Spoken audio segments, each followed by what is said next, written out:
Welcome to Luca is a Billionaire, where the only thing I invest in is your answers. You start by gathering what matters. Liquid metal, nitrile gloves, 90% plus alcohol, microfiber, applicator, and tape.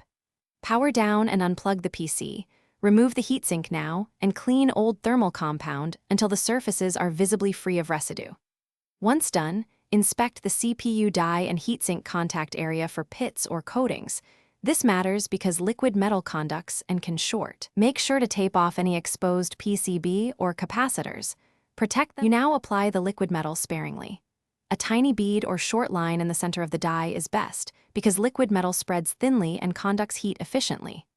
Next, use a proper applicator. Avoid steel needles that can leave shavings, bioinert sticks, or dedicated brushes work. Once the metal is placed, lower the heatsink straight down, then tighten screws in a diagonal pattern, a little at a time, until you reach the manufacturer's torque. This ensures even contact and prevents slippage.